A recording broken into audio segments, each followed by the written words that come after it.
10వ తరగతి పరీక్షలు నేటి నుండి ప్రారంభమయ్యాయి.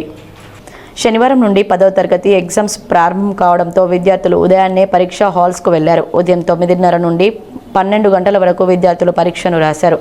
మొదటి రోజు కావడంతో విద్యార్థులు పరీక్షా సెంటర్ వద్ద తమ హాల్ టికెట్ నంబర్ ఏ రూమ్లో పడిందో చెక్ చేసుకున్నారు. ఈ సందర్భంగా ఎంఈఓ జింక మల్లేశం మాట్లాడుతూ రామగుండం కార్పొరేషన్ పరిధిలో 10 సెంటర్లలో 2196 మంది విద్యార్థులకు గాను 2190 మంది విద్యార్థులు పరీక్షకు హాజరయ్యారని, 6 అబ్సెంట్ అయినట్లు వెల్లడించారు. పరీక్షలకు హాజరైన విద్యార్థులు అన్ని వసతులను కల్పించాలని, వాటర్ సౌకర్యం, ఫ్యాన్ సౌకర్యం, టాయిలెట్స్ ఏర్పాటు చేశామని తెలిపారు. పరీక్షా సెంటర్ల వద్ద ఎలాంటి ఇబ్బందులు కలగకుండా పోలీస్ సిబ్బందిని నియమించడం జరిగిందని తెలిపారు. ఎస్ఎస్సి పబ్లిక్ ఎగ్జామినేషన్స్ ప్రారంభం కావడం జరిగింది. మరి ఈరోజు మనకు 2196 మంది అంటే మన మున్సిపల్ కార్పొరేషన్ పరిధిలో ఉన్నటువంటి 10 సెంటర్లలో 2196 మందికి గాను 2190 అంటే 6 ఆబ్సెంట్ అనేది మనకు వచ్చినటువంటి డేటా ప్రకారంగా అటెండెన్స్ ప్రకారంగా తెలుస్తూ ఉన్నది. మరి ఈ 10 సెంటర్లలో అన్ని ఏర్పాట్లు చేయడం జరిగింది. డ్రింకింగ్ వాటర్ కానివ్వండి, టాయిలెట్స్ ఫెసిలిటీస్ కానివ్వండి, ఫ్యాన్స్, అదేవిధంగా ట్యూబ్ లైట్స్ అన్ని పిల్లలకు ఏ విధమైనటువంటి ఇబ్బంది కలగకుండా అన్ని ఏర్పాట్లు చేయడం జరిగింది.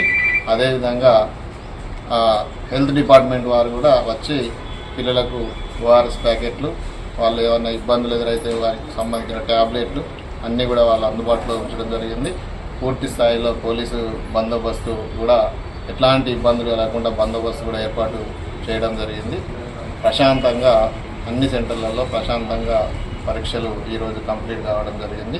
మరి ఈ రోజు నుంచి ఏప్రిల్ 15 వరకు అంటే ఏప్రిల్ 15 వరకు వొకేషనల్తో సహా ఏప్రిల్ 15 వరకు కంప్లీట్ అవ్వడం జరుగుతుంది. మధ్యలో ఒక్కొక్క ఎగ్జామ్కు 3 రోజులు, 4 రోజులు, ఒక ఎగ్జామ్కి 5 రోజులు ఇట్లా గ్యాప్ వచ్చింది. కాబట్టి మేము పేరెంట్స్ అందరికి కూడా ఒక విజ్ఞప్తి చేస్తున్నాం. ఎందుకంటే ఈ ఆబ్సెంటిజం ఉండే అవకాశం ఉంటుంది, ఆ ఎగ్జామ్ డేట్స్ మర్చిపోయే అవకాశం ఉంటుంది. కాబట్టి ప్రతి పిల్లవాడిని ఎగ్జామ్ లేని రోజుల్లో పాఠశాలకు పంపించినట్టయితే ఉపాధ్యాయులందరూ కూడా వారికి ప్రిపరేషన్ చేసే అవకాశం ఉంటుంది. డైరెక్టర్ గారి ఆదేశాల ప్రకారం ఈ ప్రిపరేషన్కు షెడ్యూల్ కూడా ఇవ్వడం జరిగింది. ఆ షెడ్యూల్ ప్రకారంగా ప్రిపరేషన్ కొనసాగించడం జరుగుతుంది. కాబట్టి ప్రతి ఒక్క పేరెంట్స్ పిల్లల పట్ల శ్రద్ధ తీసుకొని వారి టైం టేబుల్ను మాత్రం ఎట్టి పరిస్థితుల్లో మర్చిపోకుండా వాళ్ళు కనీసం గుర్తుపెట్టుకోవాలి. క్యాలెండర్ మీద పెట్టుకుంటే గుర్తుంటుంది. కాబట్టి గ్యాప్ వచ్చింది, ఎప్పుడు లేదు ఇట్లాంటివి. సిబిఎస్ఈ ప్యాటర్న్లో జరుగుతున్నాయి కాబట్టి పిల్లలు మర్చిపోయే అవకాశం ఉంటుంది. ఆబ్సెంట్ అయినట్టయితే పిల్లల భవిష్యత్తుకు ఇబ్బంది కలుగుతుంది. కాబట్టి పేరెంట్స్ కూడా పూర్తి స్థాయిలో బాధ్యత తీసుకోవాలి. అదేవిధంగా సంబంధిత ఉపాధ్యాయులు కూడా వారికి ఫోన్ కాల్ చేసుకుంటా ఎగ్జామ్స్ ముందు అలర్ట్ చేయాల్సిందిగా తెలియజేస్తున్నారు. వార్తల్లో ఇప్పుడు ఒక చిన్న విరామం. Lahari dental clinic. Lahari dental clinic near Aditya CT scan centre, Lakshmi Nagar, Godavarikhani. దంత సమస్యలతో బాధపడుతున్నారా? అయితే పరిష్కారం లహరి డెంటల్ క్లినిక్. అందరికీ అందుబాటులో. ఇప్పుడు మన గోదావరికని పట్టణంలో ఏకైక మహిళా dentist doctor Lahari BDS MDS Delhi గారిచే అత్యాధునిక పరికరాలతో ప్రతిరోజు నాణ్యమైన వైద్య సేవలు అందించబడే ఏకైక హాస్పిటల్ లహరి డెంటల్.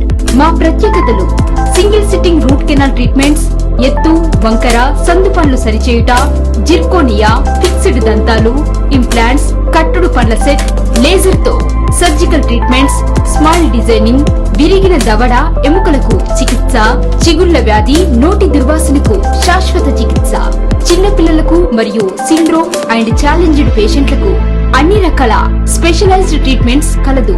అత్యాధునిక పద్ధతిలో కార్పొరేట్ స్థాయి వైద్యం. Doctor Lahari BDS MDS Delhi. Lahari dental clinic near Aditya CT scan centre, Lakshmi Nagar, Godavarikhani. Cell numbers 9177452092, 9550912014.